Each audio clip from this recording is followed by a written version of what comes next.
I'm Daniel. It was the worst morning of my life. I was getting ready to go to school. My dad came into the room in a panic. Daniel, your mother. He was unable to talk because he started crying. In shock, I asked him, "What's going on, Dad? Did something happen to Mom?" His voice was shaking as he replied, "Son, your mom is not here anymore." "Dad, I don't understand. Where is she?" I asked. "She's not here, Daniel. Son, please, no more questions. But don't worry, I'll do whatever it takes to bring your mom back." My mom had disappeared without a trace, and my dad wouldn't give me an explanation other than, "Your mom is not here anymore." Whenever I'd ask him about her, he'd say, "Don't worry, I'll bring her back." It didn't take long for me to lose patience with him. "What do you mean, bring her back, Dad?" I pleaded, but he wouldn't answer. He was acting really weird. I just couldn't accept what was going on. I missed my mom so much, but I was powerless to fix the situation. One night, my dad said, "Daniel, I need to focus on finding your mom. I enrolled you in a boarding school. From now on, I want you to go there." Finding Mom? Had she disappeared? This was the first time my dad used words like that. Before, I thought he meant Mom had left us, but I knew I wouldn't get an answer from him even if I asked. "Dad, I want to stay with you," I said to him. His reply was simple, but filled with an odd tone of determination. "No, I'm sorry, son. This is not up for discussion. It is what's best for you right now," Dad responded. My dad took me to boarding school the next day. As we were saying goodbye, he hugged me and said, "One day, I will come back here with your mom, and together, we will take you home."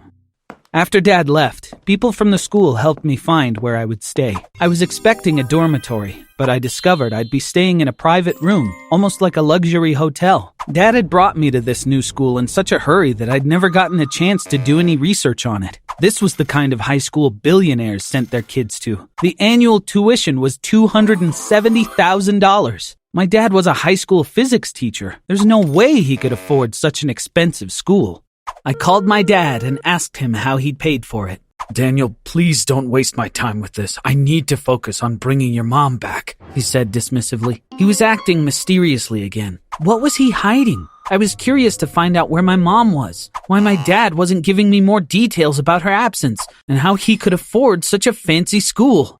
My dad was calling me every week, but our phone conversations never lasted for more than a few minutes. The last time he called, he'd said, "I'm very close to finding your mom. Soon, we'll come pick you up, son." I never heard from him after that. I called him, but his phone was off. After a few months passed by, I started getting worried. Did something happen to him? Finally, I decided to act. I had to go back home to see if my dad was all right.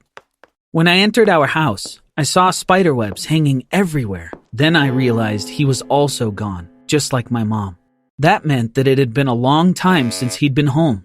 My dad quit his job after my mom disappeared. He never left the bedroom. I thought he was depressed. He talks about bringing Mom back, but won't even leave his room, I thought. I walked into my parents' bedroom with these thoughts in my mind. I looked around. Everything looked normal. There was a photo of my parents hanging on the wall. I would need that photo if I ever went to the police to investigate their disappearance, so I took it out of its frame. While struggling to remove the picture from the wall, I heard a sound. "What is that?" I gasped in shock. A hidden door opened inside the wall. Apparently, moving the picture frame would trigger the mechanism. I walked in through the door hesitantly. This was definitely a secret room. There was a writing board on the wall. It was filled with mathematical equations that my dad had written. There were notebooks everywhere, filled with calculations on every page. I took one and looked inside. I saw a box in the corner. When I opened it, I couldn't believe my eyes. It was chock full of diamonds and gold. So this was how he'd been able to send me to such an exclusive private school. But how did he get his hands on them in the first place? I kept looking around for clues. There was a black and white newspaper on the floor. My eyes opened wide when I saw my dad's photo on the front page. The story's headline read, "Genius Man Invents Color TV." I checked the date of the paper, and it was September the 3rd, 1928. There was a sizable structure on the other side of the room. I moved in closer to examine it. It was some sort of capsule designed to fit a single person. I cracked open the hatch door and peeked inside. There was a small screen and a keypad with numbers on it. On the screen, it said 1895. To test it out, I typed 3333 and hit enter. A red text started flashing on the screen. Unable to initiate time travel. Error code 0056? Time travel? I shouted in disbelief. I stepped out of the capsule, frightened. My dad had invented the time machine. Is this for real? But that's impossible. Impossible! I started babbling to myself. There was a small screen on the capsule. Door open, it said. I closed the capsule door. The screen flashed. Enter password to initiate return. To initiate return? Is this what I think it is? Is this for returning to the present? I wiped the cold sweat from my forehead. What could the password be? At that moment, I remembered a text message my dad sent me 1 year ago on my birthday. You came along and changed all of our passwords. Of course. My dad used different versions of my birthday whenever he needed to set up a password. That's what he was referring to in my birthday message. I decided to use the password he used most frequently. First, I put in the year I was born, 2006. Then, I entered the day, 13. Finally, I had to enter my birth month, but knowing my dad, he'd put 3 zeros in front of it to strengthen the password. 000 and 3. The capsule started powering up with a loud zap. A thick white smoke burst out as it began to shake and vibrate. The smoke and vibrations grew more intense. It felt like the capsule was about to explode. I ran to the opposite corner of the room. Oh my God, what is happening? I stammered in fear. I was convinced the capsule would explode, taking the entire house with it.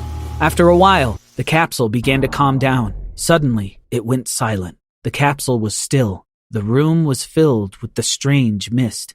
The door slowly started opening. Dad, I called out, but it wasn't my dad who stepped out of the capsule. It was my mom. Daniel, honey, she exclaimed. Oh, thank goodness. You have no idea how much I missed you. I ran to my mom to embrace her. Just then, my dad walked out of the capsule as well.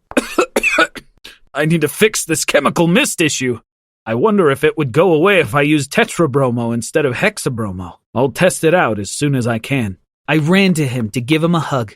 I actually had scheduled our return, Dad said. It was supposed to initiate it automatically, but something went wrong. There must have been a glitch. If you hadn't initiated it manually, we would have been stuck in 1895 forever.